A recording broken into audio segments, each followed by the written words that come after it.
Recipients of SSI will be receiving their second payment this month. Tomorrow, they received their first one on December 1st. This would have been in the normal amount on the 1st.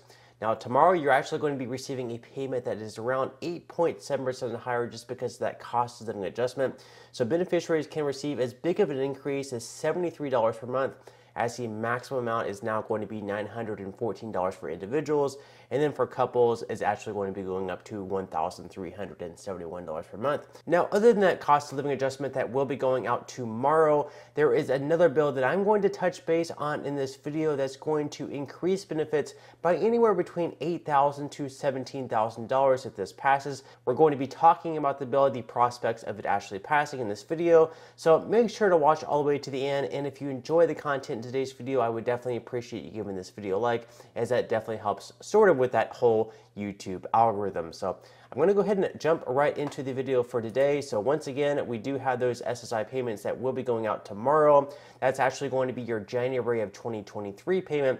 So whenever you receive the payment tomorrow, it's going to be in December. That's not like any type of bonus payment. This is simply going to be your payment for January. So you won't be receiving any other payments until February 1st.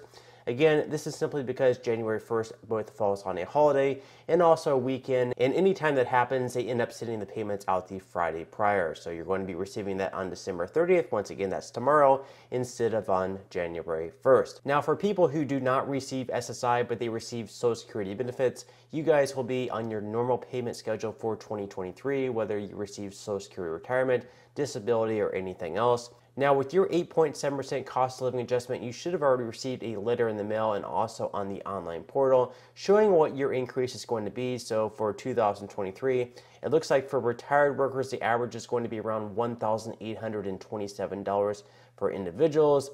And then for disabled workers, that's going to get boosted up to $1,483. Again, that's an average. You could be receiving less. You could be receiving more. Now, I'm going to go ahead and quickly jump into this bill that was released. Now, this article is from earlier this year, back in May, but it is very much still on the table. And it was actually something that there was a lot of push for to be included in that omnibus government spending bill, but in the end it was not included. Now, it is something that could possibly come into effect maybe in 2023, depending on how many Republican lawmakers get behind it, depending on how many Democratic lawmakers get behind it, but we'll just have to wait and see. So a federal benefits program for blind, disabled, and elderly individuals could get a long overdue update if a proposal in Washington is approved. Two Ohio senators, Democratic Senator Sherrod Brown and Republican Senator Rob Portman, have teamed up to introduce a bill to update the Supplemental Security Income Program's rules for how much money beneficiaries can have set aside. SSI was created by Congress in 1972. Now, one thing that I wanted to point out here, if you notice, this bill was introduced by both a Democrat and a Republican, so that sort of makes it bipartisan, which then gives it sort of a chance to pass. Now, I will also point out here that the Republican senator in Rob Portman, he is no longer going to be a senator in 2023.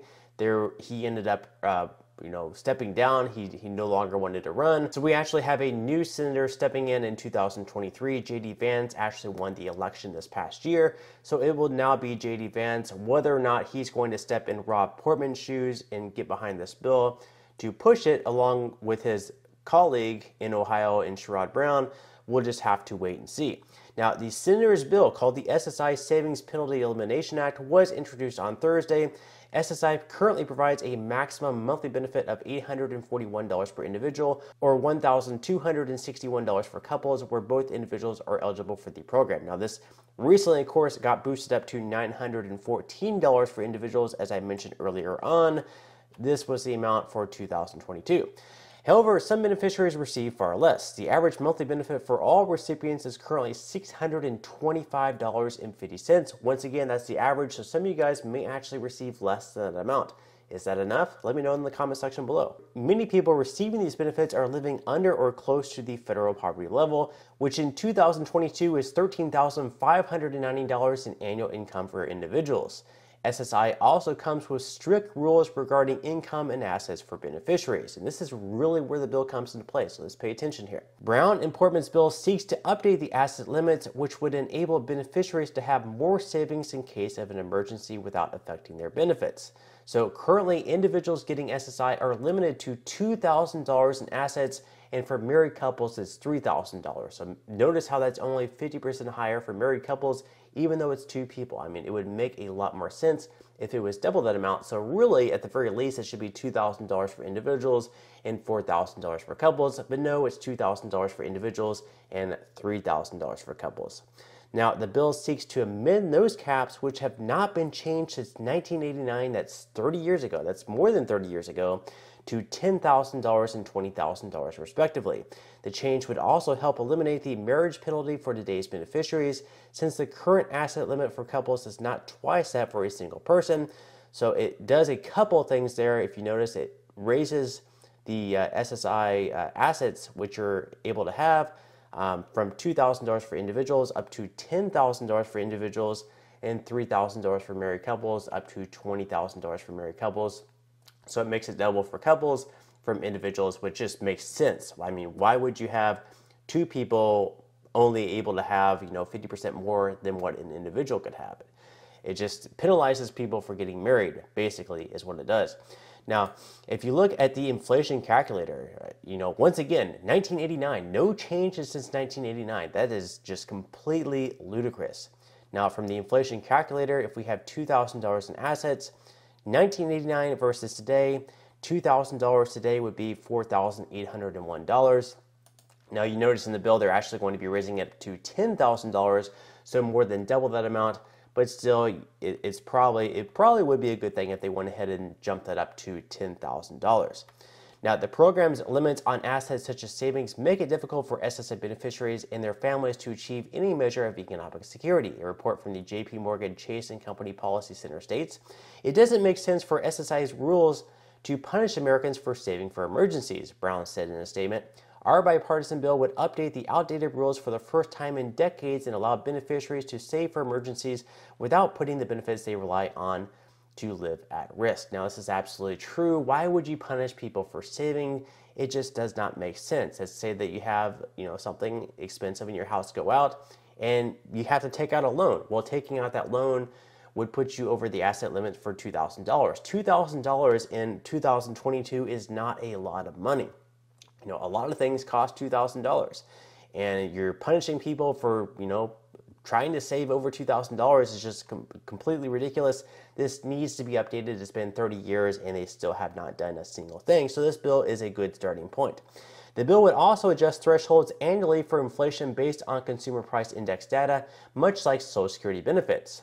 So not only would it lift it up to $10,000 and $20,000 for single and married individuals, but it would also index these amounts to inflation. So for the past year, whenever inflation went up 8.7%, it would be from $10,000 and they would add 8.7% to that amount. So that it would increase as well. We wouldn't have, in 2050, we wouldn't have these amounts still at $10,000 and $20,000. They would be lifted because of inflation and the devaluation of our US dollar.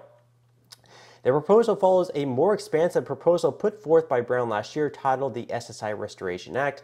That bill included changes that would have lifted the program's income restrictions and brought monthly benefits to 100% of the federal poverty level and indexed them to inflation. So there was also another bill that was released by Brown last year called the SSI Restoration Act.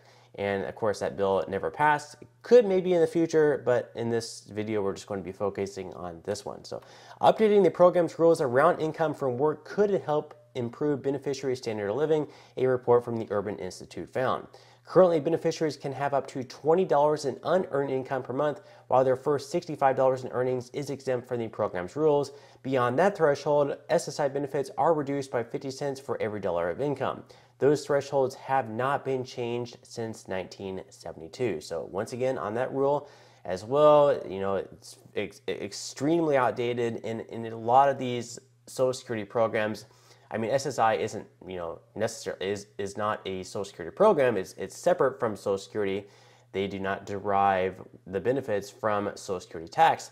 But still, a lot of these things within Social Security are extremely outdated. They need to be brought forward, 2022, 2023, we need to be making some changes to Social Security, SSI, SSDI to make these programs, more sustainable and also better for the people who are receiving these benefits. So let me know what you guys think in the comment section below about this bill. Should it pass? Is there anything that you would like to have included? Should SSI beneficiaries be receiving more than what they're receiving? So let me know what your thoughts are in the comment section below. And once again, if you guys enjoy the content in today's video, I would definitely appreciate you giving it a like.